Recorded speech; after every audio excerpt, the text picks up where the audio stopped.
Hello everybody. Um, it's the Monday after the Friday before. So it has been Saturday, Sunday, Monday. So 3 days, and I have come back. To be honest, I'm absolutely broken. My legs are killing me. My knees are killing me. My back is killing me. My arms are hurting. I'm hot. I'm sweaty. I haven't shit blood though for 3 days, so that's a positive. And I have had a couple of curries, so I know it's not curries either. Um, Yeah, so I'm absolutely exhausted. Now, I came here today knowing that, I'm out of breath and I haven't even done anything.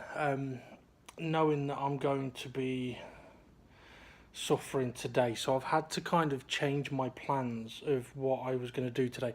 Today was hopefully going to be the start of the base. But over the last couple of days, with me knowing how I'm feeling, I've had to think about other options.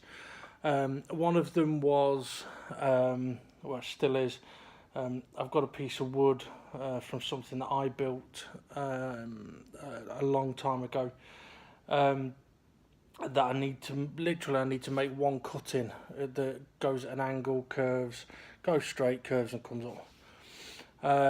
And a few days ago, when I was looking online at, what was I looking for? I think it was extension leads with USB ports. Um, get this, so fucking dumb.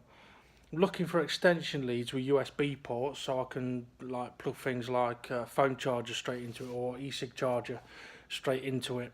Found a few, was about to pay for them, then thought to myself, oh shit, I need the I need the plugs for the USB cable to go in. Right, if I'm getting new extension, I need the plug. So I then spent about 30 minutes looking on Amazon for USB plugs until it dawned on me, Dave, you're a fucking dumbass. The reason you've looked for this particular extension lead with the USB ports on is so that you no longer need plugs with USBs on. Yeah, so that's kind of like how my brain's been working this weekend. So I had this cut I wanted to make, and when I was looking on Amazon, actually, I was looking on B&Q's website as well, because one of the things that I've kind of tried to do is, I've been doing this for years, is every now and again, like, okay, this cut I want to do, the easiest way to do this cut is with the jigsaw. I don't have a jigsaw. So what I would do is, for example, if once I knew that I needed that cut doing, I would then see if I could work out a way of being able to get a jigsaw. So my toolkit over the last, 20 years has grown from a pair of pliers and an adjustable screwdriver to a bit more than that, having things like a drill, a sander, a clamp, number of different things that I've been able to pick up along the way. To be fair, when it comes to tools, if you haven't got tools and you need tools, I'd probably say a couple of the best things you can start off with is get a power drill. Start off with that, because then you can screw anything, you can drill anything, and that's holes sorted out, or connecting things sorted out. Because hand screwing is an absolute pain in the arse, to be fair. That's why I got a power drill, because I couldn't screw with my hands. And after that, adjustable spanner, get one of them, because then you don't need a whole set of spanners.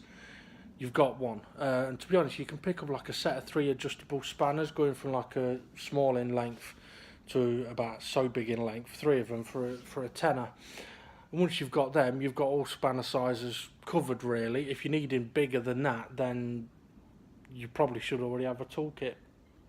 Yeah, and a pair of pliers, and pretty much you can. So I thought someone was walking outside the door. Pretty much with that, you can you can do most basic things. Everything else after that is pretty much dependent on what you're doing. Getting little things like sanding blocks, or specific specialised tools to go in your drill bits. Socket sets are very handy, very handy, but bear in mind, I mean, for example, I knew someone that wanted to take a car seat out of a car, and got a socket set to be able to do it, but then found that the bolts that hold the seats in the cars are not normal like bolt heads.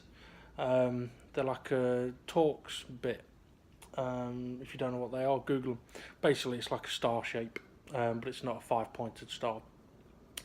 So yeah, there are more specialised tools, but it's handy to sort of slowly pick things up as you go along. Now, I do have the benefit of my dad has tools. So when it came to needing to make this cut, he did say that he had a jigsaw. The only thing is I can't find it. So when I was looking the other day, and jigsaws were not cheap, they were like a couple £100. But at B&Q, they do have some cheaper ones for like 30 quid. And given the car that we bought, it managed to, we got a good deal, so saved a little bit of money. I could have bought a jigsaw, and now I'm wishing I had, because now I'm here, I could make this cut, but I haven't got the tool to do it. Now, I could try using more conventional tools, but it'd be such a ball ache. So I'm kind of waiting at the moment. My parents have gone out again. It's my mum's birthday today. So my parents have gone out today for lunch. So I'm kind of waiting for them to come back so I can ask my dad if he knows where his jigsaw is. I've also phoned my brother, who lives not far away, to see if he's got one I can borrow for 2 minutes. Because literally, that's how long it'd take. 2 minutes with the right tool, done. Without the right tool, considerably longer and much more awkward to do. I mean, if you're going to saw a straight line, that's... I'll just use this as an example. If you were just going to saw straight line down there, no problem, get a saw, cut it.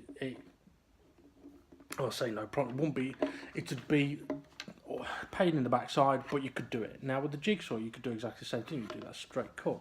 But if you wanted to go at an angle, and then at a straight line, and then at an angle, you could, with a normal saw, cut that angle and cut this angle, but then you wouldn't be able to cut along here. You can't get your saw in. Now, even if you did notched cuts down here, you still can't make your initial cut there. And I don't really want to be messing around with hacksaws. I'd much rather have the right tool for the job. I mean, it's a little bit like, right, how long would it take you to unscrew a flathead screw with a Phillips screwdriver? It could probably be done, but it'd be an absolute ball ache. So that's kind of what I'm avoiding at the moment. Plus, it's not a luxury item. It's a what's the word? It's a non-essential item that I need to make the cut on. So it's not drastic. So if I don't get that done today, it's not the end of the world, or is it? Well, winter has come, you know. And yes, I do like watching Game of Thrones. And then, no, it's not just because of the boobs. I enjoy the programme, and the boobs are great. Yeah, so if I don't get that done, so be it, no problem. I'm not going to go and attempt starting the base today. I have gone for my backup plan, which is the door. Hold the door. Hold the door. Hold the door. Hold door. Hold door. Hold door. So yeah, got the door to do. Now, I've probably already shown a before picture, or I may show it in a moment. This is, although it's just a fairly simple little door, and I am going to do front and back on this. This is actually going to be a bit of an awkward fucker, but one of the reasons I'm doing this today is because I kind of need to take my time on it. So, and for majority of it, it's not going to be a power tool. So it's not like I'm going to have something in my hands vibrating like mad. But it is a bit awkward because of these grooves. Let me see if I can show. Because of the shape of the grooves, I can't just like plop a power sander on here and go all the way along, because it would flatten the tops of the I can't remember what the name is, but anyway, it would flatten the tops of the design, and I don't want to do that. And considering that I'm going to have to get in there anyway, with some sanding paper, I might as well use my rubber sanding block that I showed on one of the earlier videos to hand sand these edges. Now, I'm probably not going to be able to do much of that at all, because I've got numb hands, so I'm going to struggle holding the hand sander. But at the same time, I want to push myself to achieve something, because I mean, the interesting thing is, I'm sure I've mentioned it, the condition I've got, which is fibromyalgia. I've suffered with it for a long time. And I went through the course of using shitload of painkillers. It was prescribed painkillers, ridiculously high dosages, having lignocaine, lidocaine injections every 3 months, and nothing worked, nothing helped. And it got to a point where I was like, you know what, all of this medication is doing nothing but making me feel fucking worse. So if I can feel the pain, then I can work out what my limitations are. But if I'm taking painkillers that are not helping the pain, but are just making me feel a million times worse, I don't know what is the condition and what's the painkillers. So, to be honest, I stopped taking the painkillers. They weren't helping anyway, so fuck it, I'll stop. To be honest, I had more success with herbal medicine, but I haven't done that for a number of years, since my brother got married, actually. So that's probably 6 years ago, something like that, maybe. I don't know. Sounds like someone's driving by. Yeah, so I got myself mentally to a fairly decent place where I knew my limitations and I was able to work around them. And I was getting to a really good point in life, to be honest. I'd gone from being pretty happy and good and blah blah blah to my whole world fell apart within the space of like 6 months, and then it just got worse and worse and worse over the next like 3-4 years. It took a number of years to sort of build myself back up, and then the most recent, which was 4 years ago, 2015, it kicked off. Problems with DWP. When that happened, my whole world fell apart again. To the not to the worst extreme in a sense of no one died, but it was to the worst extreme that if I'd have died, I wouldn't have bothered. I'd have probably done it myself. That's why I see a therapist now. So yeah, things got pretty fucking dark. And as I said at the start of these videos, bringing these things back to life has helped bring me back to life, and it's helped me push myself to find out what my limitations are, so then I can work out what the consequences are, so I can then readjust. So I'm trying to kind of get myself back into a position I was in, 10 years ago or 9 years ago, where I'd just started, I'd stopped taking the medication and I'd gone from depressed without seeking help then to working myself into a stronger mental situation. And I feel that that's kind of what I'm trying to do now. And that's why I'm doing this, and that's why I'm pushing myself as I do. It's a little bit like if you do weight training, you have to effectively damage your muscles for them to regrow and get stronger. You punish them, they get stronger. You can overdo it, obviously, and I've got to be very careful of overdoing it. But that's effectively the same thing. I mean, the mind is a muscle, and you have to work it. So, like today, I so could have easily just got up today and gone, right, fuck it, I'm staying in bed. Now, admittedly, when I woke up at 8:30 this morning, that is exactly what I did. I went, fuck that. I've only been asleep for about 4 hours. Fuck it, I'm going back to sleep. I then woke up at 1:30. But I could at that point easily gone, right, fuck it, I'm going nowhere today. But I didn't do that. I forced myself to get up, get out, do things, be here. And okay, I mean, I've been waffling on this for 15 minutes. I've not done a single piece of what I was hoping to do today. And to be honest, today's one of those days where it does not matter if I don't even pick up a piece of sanding paper, because at least I got up, got out of the house, I've been and done something, rather than just sitting at home stinking and looking at walls and just watching TV and all that stuff. So today's one of those days where I'm not going to be disheartened if I feel like I've not done anything. Because at least I am ready now for whenever I am next ready.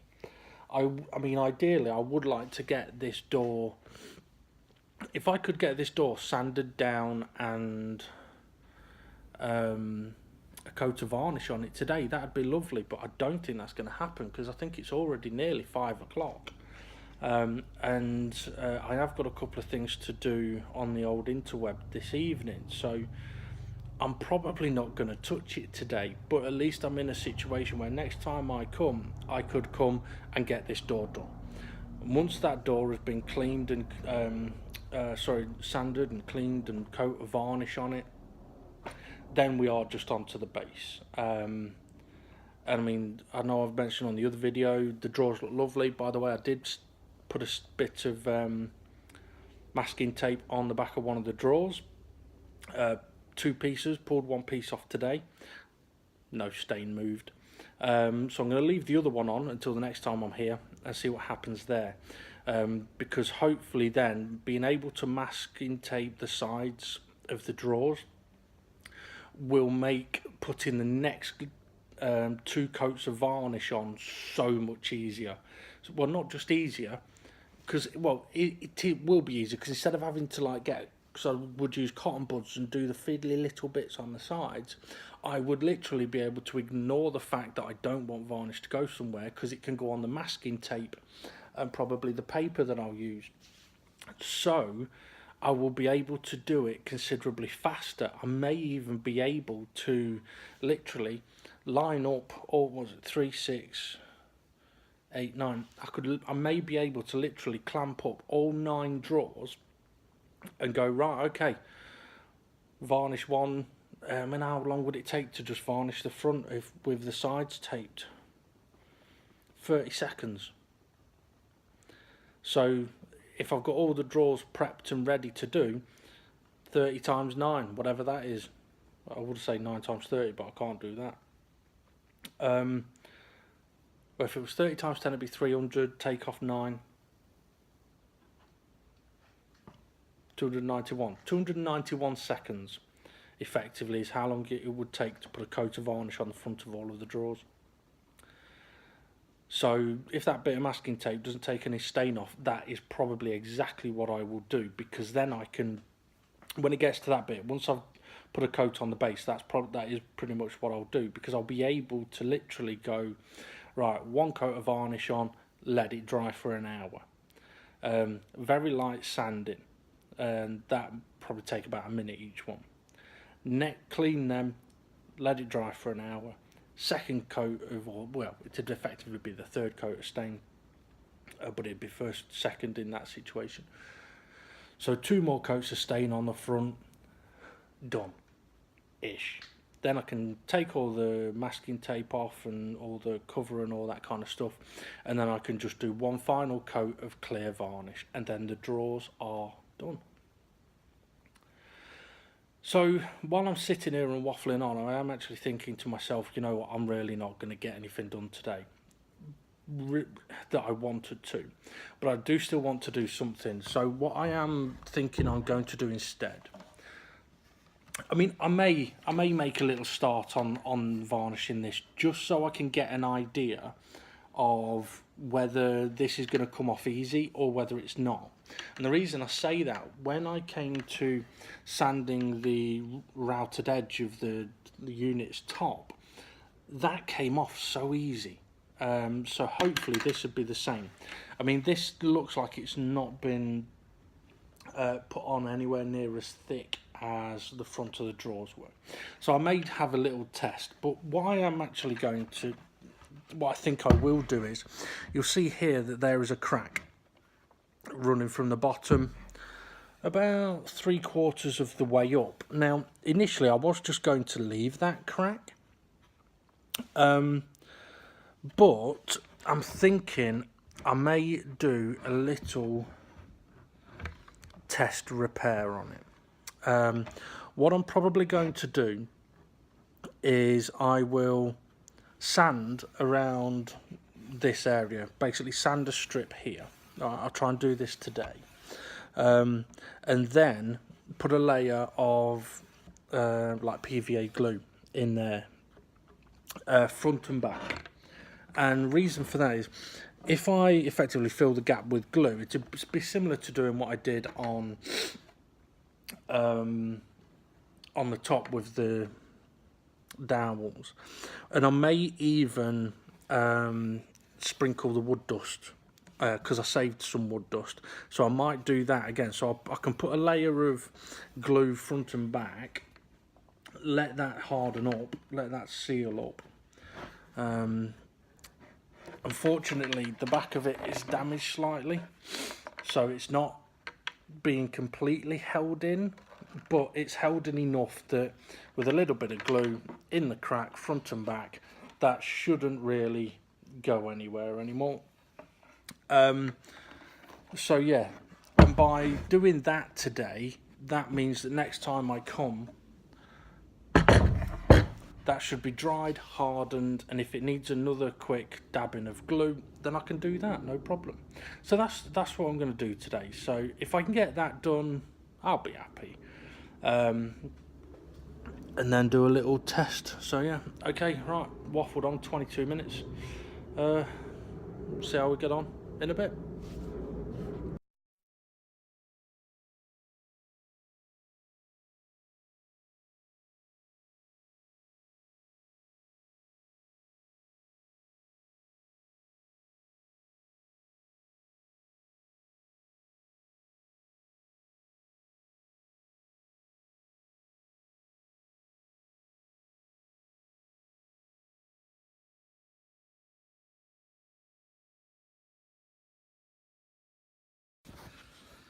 Okay, so things took a slight change of plan, and as you can see, I have sanded the door. So yeah, I did repair on the crack. I mean, I've left it so that you can tell that there has been a crack there, but that's what I want it to look like. So, as I just said, things took a slight change. My plans for this evening on the interweb got cancelled, so I've kind of just completely lost track of time. I mean, I've just found out it's 20 to 9. My mum and dad came back a while ago, and I said to my dad, "Oh, I'll be over in a minute. I'm not going to be here for long." And next thing I know, I'm getting a phone call off and saying, "Right, we're off out for dinner." So, all right, see you later. So yeah, so because my plans changed, I kind of decided, right, I'll just take a little bit of time. I said I was going to test seeing how easy the door would be to sand, and I was going to look at repairing the crack. Now, repairing the crack was easy enough, but it turns out that actually it is only a very light layer of varnish or stain that was on the door. So once I sort of got into it, because I started off by trying to sand the grooves on the front, I realised, okay, that's going to be a little bit of a pain. But once I'd worked out a technique of doing it, I was like, right, let's crack on and let's see if I can get all of the grooves done. And then when I got all of the grooves done, I was like, right, well, okay, let's see if we can get the front of it sanded. That'll help for less to do next time. And it kind of progressed from there to there. And to be honest, if it wasn't 20 to 9, if it was about 7 o'clock, I would clean the door and put its first layer of stain on, because it's ready for that now. But because it is 20 to 9, I need to get changed because I'm a bit dirty. I need to get changed, go home. It's going to take me about half an hour. Get myself some dinner. So I'm not going to finish off the door, and I still haven't touched the base, and we still can't find the jigsaw. Excuse me. So yeah, it's a weird one. I mean, I'm still feeling absolutely fucking exhausted. But I've been sat down, but it has still kind of been kind of therapeutic. But yeah, I mean, it doesn't look too bad, really. I mean, it's looking in much better condition than it was, I think. So yeah, well, I would say, well, next time I'll do this, but I've no idea what'll happen next time. But to be fair, next time my aim is going to be clean the door with white spirits and get a coat of varnish on it. Because once that's on, I can put that to one side and we're on to the base, and that's the big bit. So yeah, progress has been made, tiredness has been created. My hands and my fingers are absolutely fucking killing me. So yeah, don't know what else to say on that.